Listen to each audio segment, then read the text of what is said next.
आज हम बात करने वाले हैं 5 हाई ग्रोथ कंपनी के बारे में जिनका इंडस्ट्री टैम टैम यानी टोटल एड्रेसेबल मार्केट बहुत ह्यूज है और बहुत तेज़ी से मतलब डबल डिजिट नंबर्स में ग्रो हो रहा है।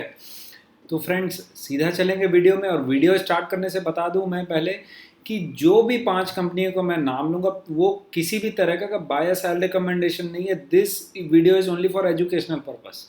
तो फ्रेंड्स वो 5 स्टॉक्स का नाम लेने से पहले मैं एक सिंपल सा कॉन्सेप्ट आपको बताना चाहता हूँ। सबसे ज़्यादा पैसा कहाँ बनता है फ्रेंड्स? देखो, are you a big fish in a small pond और a small fish in a big pond? Simple सा कॉन्सेप्ट है। देखो, पॉन्ड को आप समझ लो कि ये टोटल एड्रेसेबल मार्केट है, मतलब इतना इंडस्ट्री टैम है। ठीक है, एक्स वाई जेड जैसे कोई भी मान लीजिए, जैसे न्यूज़पेपर है, न्यूज़पेपर जो इंडस्ट्री है आज की डेट में उसकी क्या हालत है, क्योंकि उसका एड्रेसेबल मार्केट ही तेज़ी से ग्रो नहीं हो रहा है। तो उसमें कितने मतलब जो सबसे बड़ा प्लेयर है जैसे डीबी कॉप एक्सेट्रा जो भी, अब उसके पास ग्रोथ का चांस ही नहीं है। तो ये कॉन्सेप्ट आप रिलेट कीजिए कि big fish in a small pond, और दूसरा होता है कि small fish in a big pond. जैसे for example wealth management space है इंडिया में, या ज्वेलरी इंडस्ट्री है जो अनऑर्गेनाइज से ऑर्गेनाइज प्लेयर के पास आ रही है, वो टोटल एड्रेसेबल मार्केट भी तेज़ी से बढ़ रहा है और वो ह्यूज है। तो उसमें जो छोटी कंपनी है, कोई स्मॉल कैप है जो जो बहुत तेज़ी से ग्रो करना चाहते हैं, जिसकी डिज़ायर इतनी बड़ी है कि मतलब वो मार्केट शेयर कैप्चर करने के लिए वो दिन रात मेहनत कर रहे हैं, तो वो स्मॉल फिश को हमको फाइंड आउट करना in a big pond. Simple concept है फ्रेंड। तो फ्रेंड्स अब चलते हैं, देखते हैं। देखो, सबसे पहले मैं बात करूंगा India shelter finance Corp limited के बारे में। इसके पहले भी हमने वीडियो बना चुका है। देखो फ्रेंड्स, इसमें क्या है, एयूएम ग्रोथ पहले मैं आपको दिखा दूं इसका। आपको सिंपल सा, ये जो कंपनी है इसका जो एयूएम है, एयूएम मतलब एसेट अंडर मैनेजमेंट है, जो भी जैसे लोन वगैरह प्रोवाइड करती है इंडिया शेल्टर। मैं बिजनेस मॉडल शॉर्ट में ब्रीफ में बता दूं कि हाउसिंग फाइनेंस कंपनी है जो मतलब एलआईजी और ईडब्ल्यूएस जैसे मतलब स्मॉल 10-20 लाख का, 5 से 20 लाख तक का लोन लगता है उसको ये लोन प्रोवाइड करती है। ठीक है, एलआईजी इसको बेसिकली। तो इसका आप एयूएम देखोगे, मतलब ये 38% CAGR से इन 6 ईयर्स में इन्होंने परफॉर्म किया है। मतलब इतना ह्यूज ग्रोथ, मतलब CAGR 38%, मतलब आप समझ सकते हो। अब देखो थोड़ा सा इंडस्ट्री डायनामिक्स समझ लेते हैं हम। अब देखो एलआईजी वाले जो मकान है, ठीक है, उसकी जो अभी शॉर्टेज है इंडिया में 50 लाख, मतलब 50 मिलियन यूनिट्स के आसपास। ठीक है, मतलब 5 करोड़ के आसपास इतने मकान और एलआईजी में अभी ज़रूरत है। और average ticket size 2 million, around 20 lakh.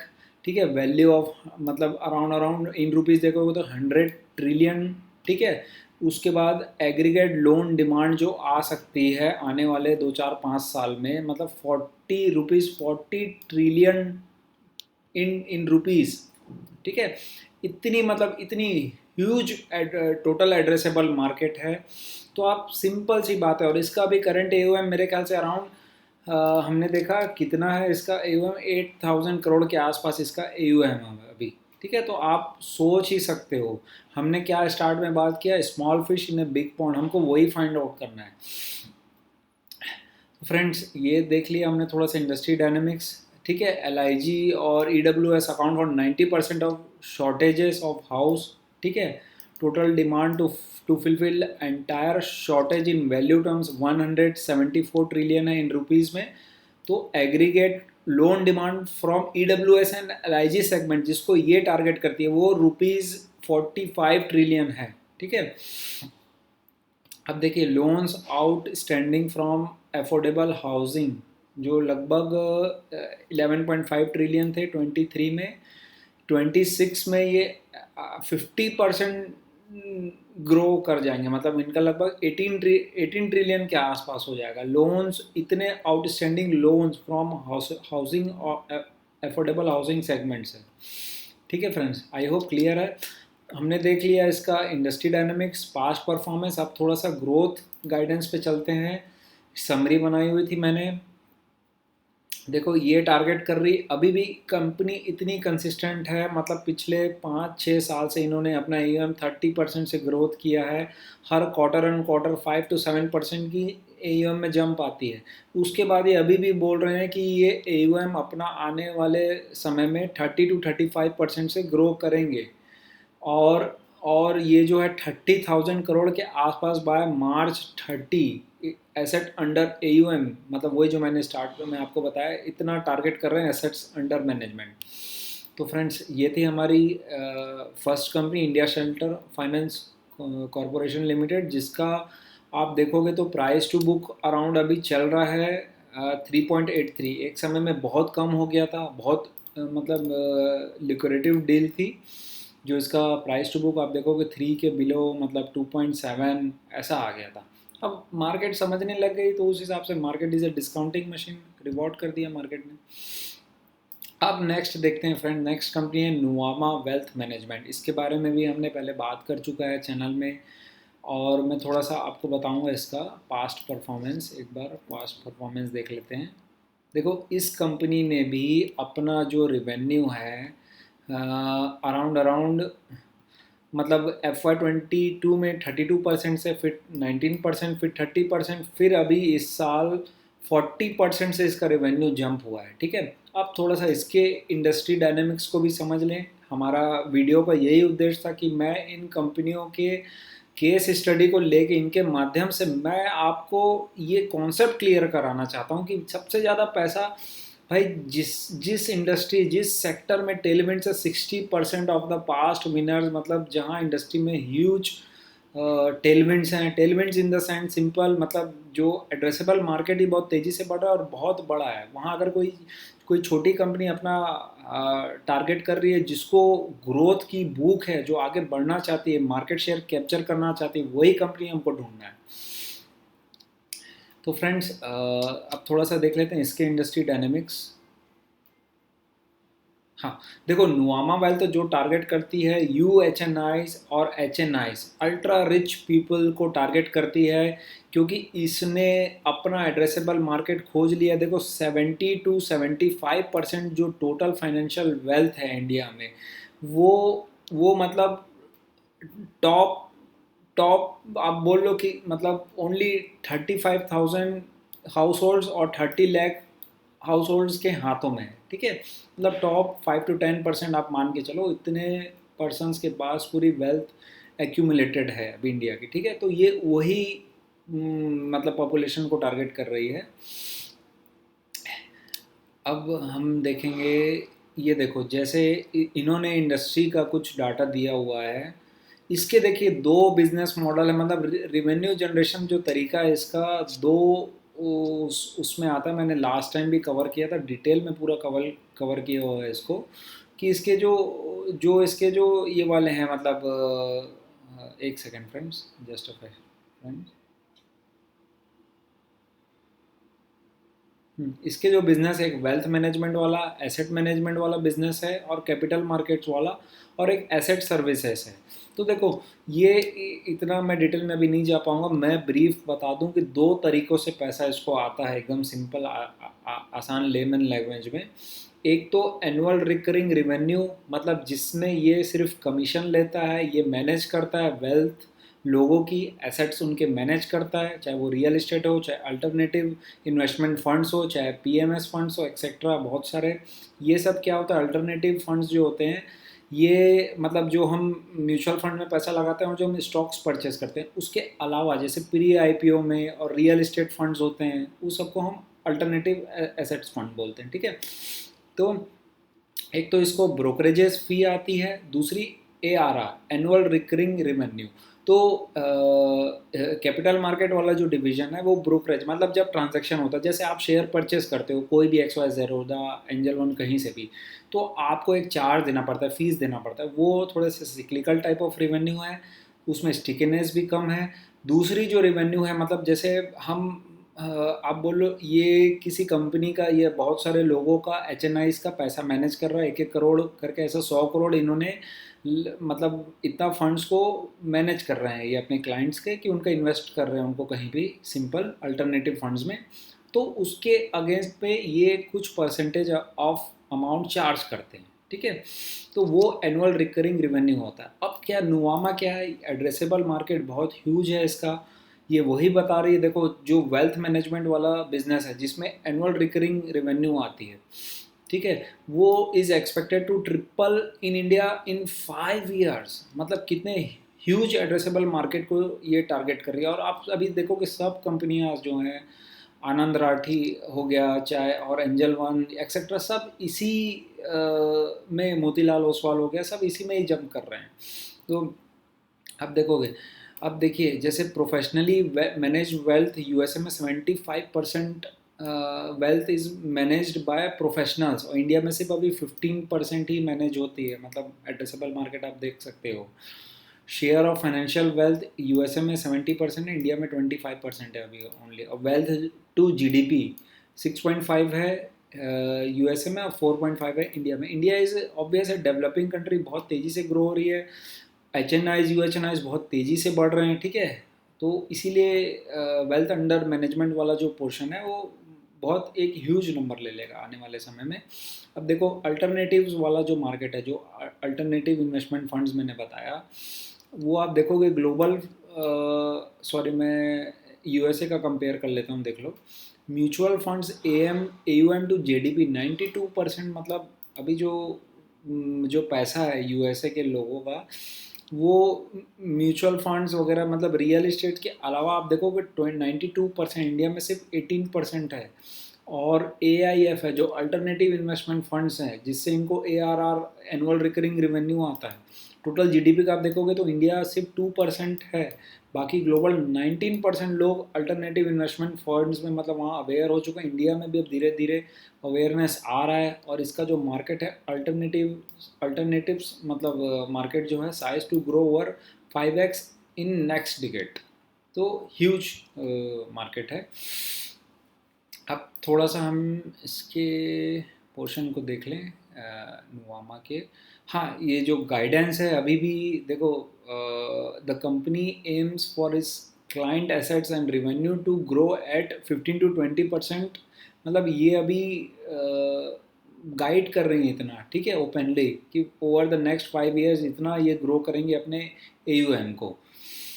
और for FY26 management expects to overall AUM growth of 20%।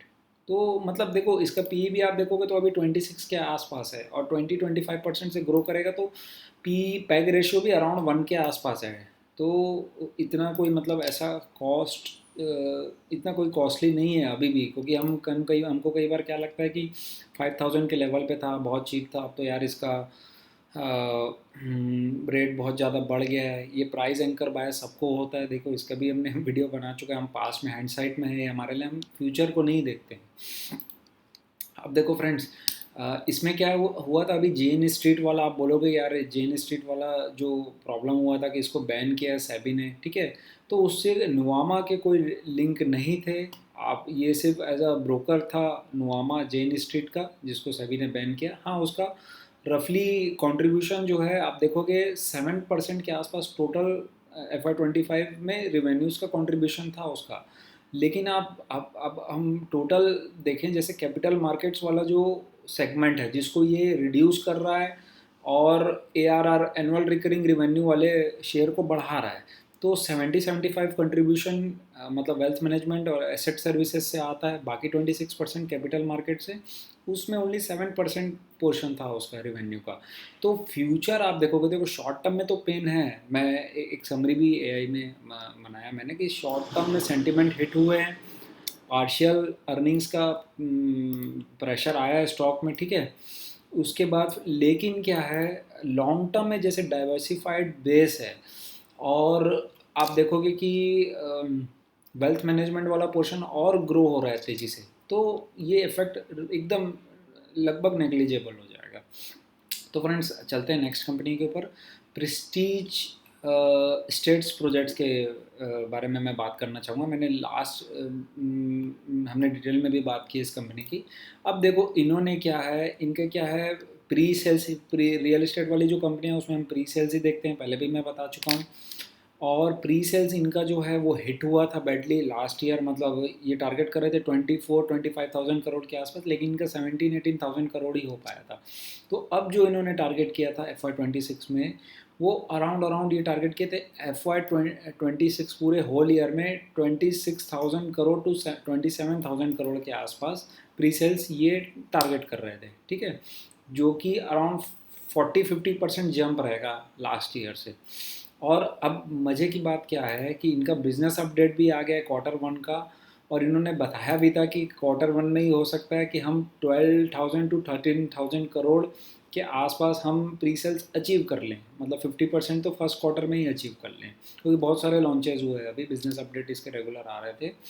अब देखो इनका जो है लॉन्च आ गया, देखो अभी ये बिजनेस अपडेट आया 9 जुलाई को ही, जिसमें इन्होंने 12,000 करोड़ के आसपास प्री सेल्स कर लिए, जो 300% से मतलब 4 टाइम्स करीब ग्रोथ आई।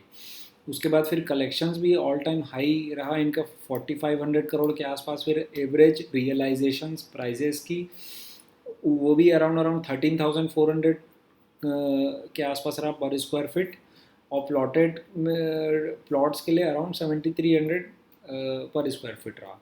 तो बहुत अच्छा एक बूस्ट है कंपनी के लिए। और जैसे हमने इनका देखा था, इनका मैं पीपीटी आपको दिखाऊं तो इनके जो लॉन्चेस प्लान थे FY26 के अराउंड 42,000 करोड़ के आसपास थे टोटल, जिसकी जीडीपी वैल्यू रहेगी। मतलब जीडीपी वैल्यू वो है कि जो भी ये प्रोजेक्ट लॉन्च कर रहे हैं, डेवलप कर रहे हैं, उससे टोटल सेल आउट करने के बाद जितना जो पैसा आएगा इनके पास, वो कहलाता है ग्रॉस डेवलपमेंट वैल्यू टोटल। मतलब इतना रेवेन्यू वो जनरेट कर सकती है जितने भी ये लॉन्चेस करेगी। तो FY26 में ऐसे ये 42,000 करोड़ के आसपास, 42,000 मतलब इसमें दिया है अराउंड 4,20,000 मिलियंस में है फिगर। तो वो अराउंड अराउंड 42,000 करोड़ जो प्रोजेक्ट ये लॉन्च कर रही है FY26 में, ठीक है। तो उसका आराम से 26-27,000 करोड़ लगभग ही प्री सेल्स कर सकती है, क्योंकि इनका जो मार्केट में रेपुटेशन है बहुत अच्छा है इनका। एक्सपेंड भी कर दिया इन्होंने बॉम्बे में, हैदराबाद, बेंगलोर एक्सेट्रा, ठीक है। और रियल इस्टेट में अभी टेलविंड्स हैं, हाउसेस बहुत डिमांड है अभी हाउसेस की, चाहे वो प्रीमियम हाउसेस की हो जाए या लोअर मिडिल हाउसेस की हो जाए, ठीक है, LIG MIG की। फ्रेंड्स अब फटाफट चलते हैं नेक्स्ट कंपनी की ओर, सामी होटल्स लिमिटेड। ये कंपनी भी आप देखोगे कि बहुत ऐसे मार्केट में फोकस कर रही है कंपनी। मैं आपको थोड़ा सा इंडस्ट्री डायनामिक्स दिखा दूँ इसका, उसके बाद हम इनकी स्ट्रेटेजी भी बताऊंगा मैं आपको। देखो ये जो है अभी जो दौर चल रहा है ये 30-40 ईयर्स पहले, मतलब अमेरिका में जो जो चल रहा था ट्रैवल और टूरिज़्म, जो बहुत तेज़ी से बढ़ रहा था अमेरिका में, वही अभी इंडिया में वही पोजीशन अभी चल रही है। देखो एविएशन ग्रोथ ही डिमांड को फ्यूल कर रही है, होटल्स वगैरह को। 8.7% से पैसेंजर ट्रैफिक बढ़ा है FY25 में, ठीक है। और ऑफिस एब्जॉर्प्शन जो बड़े GCCs आ रहे हैं बेंगलोर में, इंडिया में, देखो 14+ million square feet of absorption हुआ है Bangalore, only in the Bangalore city current, मतलब कैलेंडर ईयर 24 में। तो ह्यूज ये डिमांड क्रिएट करेगा ये। अब थोड़ा सा मैं आपको देखता हूँ, आपको इंडस्ट्री डायनामिक समझाता हूँ। देखो FY25 से लेकर 29 तक जो एक्चुअल में क्या है डिमांड आएगी, 6 बेंगलोर में 6.2%, ठीक है। और उसके बाद फिर हैदराबाद में 6.5%, मतलब इतनी डिमांड आ चुकी है। प्रीवियस डेकेड का डाटा देखें हम, FY14 से 24 तक इतनी डिमांड की ग्रोथ हो रही है हर साल। मतलब अभी अगर 100 रूम्स की ज़रूरत है तो नेक्स्ट ईयर 106 रूम्स की ज़रूरत रहेगी बेंगलोर में। ऐसे ही हैदराबाद में 6.5%, 4.7% दिल्ली से, फिर चेन्नई से 6.3%। और सप्लाई की जो ग्रोथ आई है, जो मतलब आने वाले समय में जो हम एक्सपेक्ट कर रहे हैं, ठीक है, जो पाइपलाइन है अभी बनी हुई है, जो भी कंस्ट्रक्शन वगैरह हो रहा है, बेंगलोर में 4.7%, हैदराबाद में 3.2, पुणे में 1.5, दिल्ली में 3.6। तो मतलब सीधा सीधा है कि डिमांड आउटपेस करेगी सप्लाई को, तो ऑब्वियस है हमारे पास कम प्रॉपर्टीज़ रहेंगे, लिमिटेड बेड्स रहेंगे, तो जिनके पास अभी रूम्स है वही मतलब प्रॉफिटेबल रहेंगे, चाहे प्राइस में भी वही प्ले कर पाएंगे। डिमांड सप्लाई का जो सिनेरियो है सभी को आई थिंक क्लियर है ये चीज़ तो। अब देखो इनका जो 32 होटल्स और अराउंड अराउंड 5000 रूम्स के आसपास 10 ब्रांड्स हैं अलग अलग, और इनकी जो स्ट्रेटेजी है, मतलब जो बिज़नेस है, मतलब बहुत इतना मतलब बहुत इतना ब्यूटीफुली प्ले करते हैं ये स्ट्रेटेजी को। एक्वायर करते हैं कोई भी पुरानी प्रॉपर्टी जो जो मतलब फेलियर के कगार पे है, जो प्रॉफिटेबल नहीं है, उसको टर्न अराउंड करते हैं अपना ब्रांड के अंदर। ठीक है, तो बहुत कॉस्ट इफेक्टिव है, एसेट लाइट बिजनेस मॉडल है। ठीक है, इससे इनको 20% प्लस आर ओ जनरेट हुआ है, आर ओ सी। मैं आगे दिखाता हूँ आपको पीपीटी में ही। देखो जैसे हाई एक्वायर करते हैं कहाँ पे, हाई पोटेंशियल लोकेशन ढूंढते हैं, फिर वहाँ पे जो नहीं प्ले आउट हो पा रही है, जो भी मतलब प्रॉपर्टी अच्छे से प्रॉफिटेबल नहीं हो पा रही है, उसको फिर ये टर्न अराउंड करते हैं। जैसे ये था इनका, देखो शेराटन का इन्होंने दिखाया कि बिफोर ये थी होटल, अब इन्होंने डेवलप किया, इन्होंने ब्रांड करके और पूरा उसको रेनोवेट करके देखो क्या स्ट्रक्चर दिया। बेडरूम को भी दिखाया, उसके बाद फिर आफ्टर ये बेडरूम रहा। शेराटन होटल का इन्होंने दिखाया बेंगलोर का। 18% आर ओ सी जनरेट कर चुके हैं FY25 में, जो टारगेट कर रहे हैं 25% प्लस आर ओ सी आने वाले समय में। ठीक है, तो देखो एक्वायर करके टर्न अराउंड करके 87% इनकी होटल इन्वेंट्री वही है, क्योंकि ग्रीन फील्ड में क्या है, न्यू लैंड हो, उसके बाद इतना बड़ा कैपेक्स है कि आप उसके खर्चे ही नहीं निकालना पॉसिबल हो पाता है, क्योंकि बहुत एसेट हैवी बिजनेस हो जाता है वो। अब देखो फ्रेंड्स, डिमांड सिनेरियो तो मैंने बता ही दिया। ठीक है, और थोड़ा सा इनका जो है अभी मैं आपको जस्ट अ सेकेंड,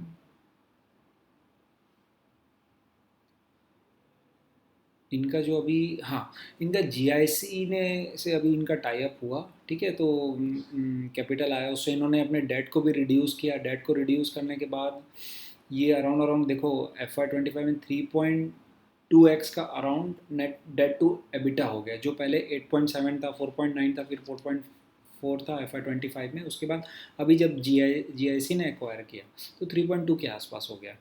तो इनका CFO to एबिटा भी बहुत अच्छा रहा, 96%, 95% प्लस CFO to एबिटा ये टारगेट कर रहे हैं, मतलब कैश फ्लो जो टू एबिटा रेशियो, बहुत इंपॉर्टेंट रेशियो रहता है ये।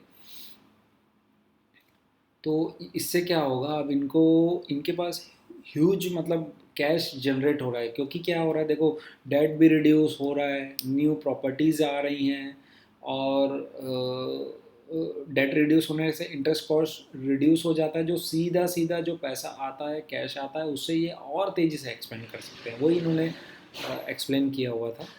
जस्ट वो मैं सॉरी वो शीट ढूंढ रहा था मैं। हाँ देखो, surplus large corpus of investable surplus to accelerate the growth, मतलब 17,300 मिलियंस के आसपास, इतना मतलब 1700 प्लस करोड़ इनके पास है, जो ये अभी और मर्जर और एक्विजिशन करके एक्सपेंड करेंगे। देखो डेट रिड्यूस हुआ इनका, इंटरेस्ट कॉस्ट रिड्यूस हो जाएगा, सीधा सीधा कैश में कन्वर्ट होगा। तो फ्रेंड्स, अब लास्ट कंपनी हम देख लेते हैं, PN गेटकिल ज्वेलर्स। अब देखो ज्वेलरी इंडस्ट्री में मज़े की बात क्या है, इसमें भी एड्रेसेबल मार्केट देखो आप, अनऑर्गेनाइज जो था 2007 में 6% था, ऑर्गेनाइज के पास बाकी पूरा अनऑर्गेनाइज के पास था। अभी FY24 में 38% है, और 62% भी अभी अनऑर्गेनाइज के पास है। मतलब कितना ह्यूज मार्केट अभी और होना है, ये कितना पेनेट्रेशन लेवल के चांसेस हैं अभी ज्वेलरी मार्केट में भी। देखो ये एक्सपेक्ट कर रहे हैं कि ज्वेलरी मार्केट 16% CAGR से ग्रो होगा, डबल देन द मतलब GDP। ठीक है, तो फ्रेंड्स आई होप क्लियर है। बहुत बहुत बड़ा पूल है, मार्केट पूल है ज्वेलरी इंडस्ट्री का भी, उसमें ये कंपनी प्ले आउट करती है, PN गटके ज्वेलर्स, और इनका भी बिजनेस अपडेट भी आ गया। देखो इन्होंने लास्ट क्वार्टर में जब FY 25 के रिजल्ट्स आए तो इन्होंने वही मतलब 20 to 25 न्यू स्टोर्स ये ओपन करेंगे बोले थे। उनके 50-55 के आसपास स्टोर्स हैं, तो 50% से तो ये स्टोर काउंट को ही बढ़ा रहे हैं। ठीक है, तो जैसे आप देखोगे, आप वही मैं कल्याण ज्वेलर्स का चेक कर रहा था, उसके अराउंड अभी 300 या समथिंग कुछ 372 के आसपास उनके अराउंड अभी स्टोर्स हैं। इनके अब 55 ओनली। और आप टाइटन के भी देखोगे तो 700 800, मतलब कितना छोटे बेस से वो भी इतने लार्ज बेस में कन्वर्ट हुए हैं। तो एक्सपेंशन की बहुत चांसेस है, अभी भी बहुत ग्रोथ है। ठीक है, तो अभी जैसे इनका बिजनेस अपडेट आया, ओवरऑल इनका जो रहा 30% से आसपास अभी रिवेन्यू में ग्रोथ आया है। ठीक है, और ये मेन रिटेल वाले, जो इनका जो मेन है रिटेल वाला, उसमें 20% से ग्रोथ आई है, जो हमको फोकस करना है, जो हमको देखना है, क्योंकि रिटेल वाला सेगमेंट ही मेन है जहाँ मतलब कैश फ्लोज की दिक्कत नहीं होती। और ई कॉमर्स को भी अच्छे से ये एक्सपेंड कर रहे हैं। फ्रेंचाइजी ऑपरेशन वाले सेगमेंट को भी इन्होंने डबल कर दिया लगभग। ओवरऑल 30% से ग्रो हुआ। स्टड रेशियो इसका देखो, स्टड रेशियो में बहुत एक अच्छा देखिए, स्टड रेशियो मतलब जो डायमंड वाली जो ज्वेलरी होती है, 41% से ग्रोथ आई है। तो स्टड रेशियो अराउंड 10% हो गया टोटल रिटेल सेल्स का। तो वही है कि अभी ह्यूज मार्केट है, पेनिट्रेशन अभी लेवल बहुत बचा है। और इसका पी भी आप अराउंड देखोगे तो 36 के आसपास है। फॉरवर्ड में आप देखोगे तो पैग रेशियो मतलब अगर 35% से भी ग्रो करता है तो बिलो 1 आ जाता है। और अगर ग्रोथ 20-25% भी रहती है तो 1.5 के अंदर ही है। तो फ्रेंड्स, ये थे टॉप 5 मतलब हाई ग्रोथ कंपनीज अपने अपने सेक्टर में, जहाँ इंडस्ट्री पूल बहुत बड़ा है। मैं एक बार आपको जस्ट समरी बता देता हूँ। तो इंडिया शेल्टर फाइनेंस, ठीक है, अफोर्डेबल हाउसिंग में, फिर नुआमा वेल्थ मैनेजमेंट स्पेस में। उसके बाद हमने प्रेस्टीज स्टेट्स की बात की, रियल एस्टेट सेक्टर से, फिर सैमी होटल्स की बात की, फिर लास्ट में PNB के ज्वेलर्स ही। तो फ्रेंड्स, इसी टाइप के वैल्यूएबल वीडियोस के साथ नेक्स्ट टाइम भी हम मिलेंगे। तब तक के लिए जय हिंद दोस्तों।